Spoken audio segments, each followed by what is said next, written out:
Hey guys, Danny here at Let It Rip Tater Chip Channel, and today I'm going to give you tips and tricks and show you how I restring my Floyds on my Dean ML over here. I'm not going to be taking the strings off. Basically self-explanatory. I'll even show you a little bit of how you do it, but I'm not going to take my strings off because I put them on. And to be honest, it's a pain in the ass to restring Floyds, but once they're restrung and in tune, they're great. But before that, terrible. So for this video, I'm going to show you guys tips and tricks, like I said before, on how to restring your Floyds, starting from beginning to end, with adjustments with the claw on the back of the guitar where the springs are, to the tuning, all that. So let's watch it go, guys. So usually when you get a guitar with a Floyd, they come with a set of Allen wrenches. Typically it's for retuning the guitar and putting new strings on, and other adjustments as well. But in the back here, you'll see these little, basically they're screws, they're block holders, and the individual blocks are here, here, here, here, here, and here. And basically what these are just for is to hold the block against the string that holds it onto the bridge. So to restring your Floyd, you just lefty loosey, righty tighty, pop these. It'll release the block and it'll release the string. Typically, what I like to do, so your Floyd, I restring one string at a time. Pop one, put a new one on, pop one, put a new one on, pop one, put a new one on. But if you want to do it a fast way, I suggest putting a cloth around, like this is just a painter's stir stick. Putting cloth under there, and you can stick it underneath the bridge like so, and then you can pop all the strings real quick, and that way the bridge doesn't sink into the body and you have a difficult time holding the bridge up and trying to restring your guitar. So you just do that, pop new strings in, and go down to the headstock.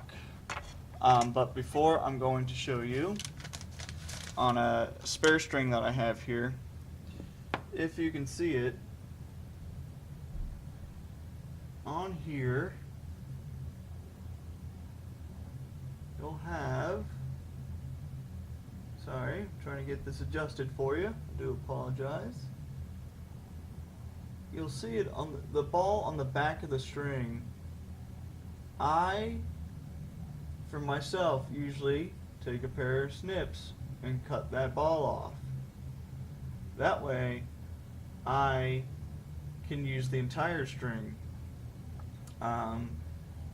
There's just this little band right here, right there. I know it's hard to see.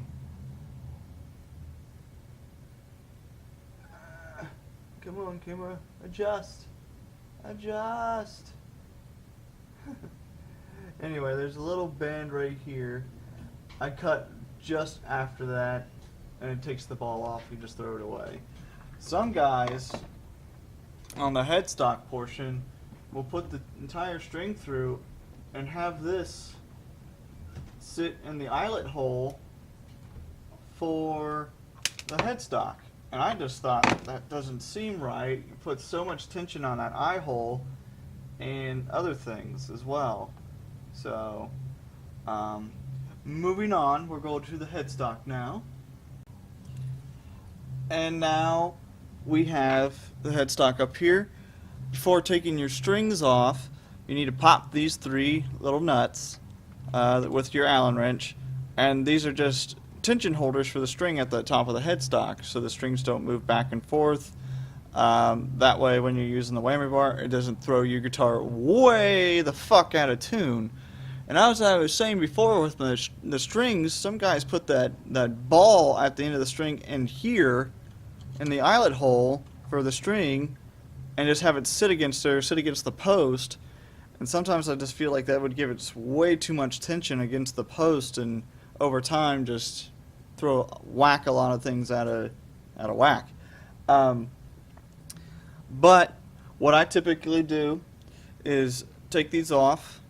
When I put my new strings back on, I try and get as close to tuning as possible with my tuner keys. So if I'm in D standard, I try and get all my strings as close to D standard as possible, and then put my string holder clamps back on, and then at the other end of the bridge, on the bridge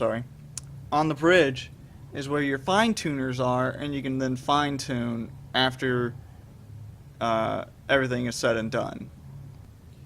Now typically when you do put new strings on, you're going to have to adjust the claw in the back of the guitar, taking the faceplate off, which I've already done.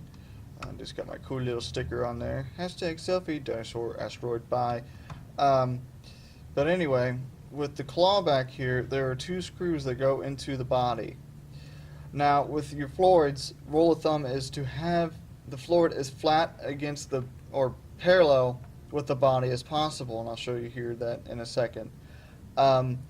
So this is where that adjustment will come into play. I don't have the fancy brass block or anything from Floyd. I need to update some things, but this is where this adjustment will come in. Whether you need to, if the Floyd is way up off the body, that means you're going to have to screw these screws in so it pulls down. Which is down, you back out the screws so the bridge will go up.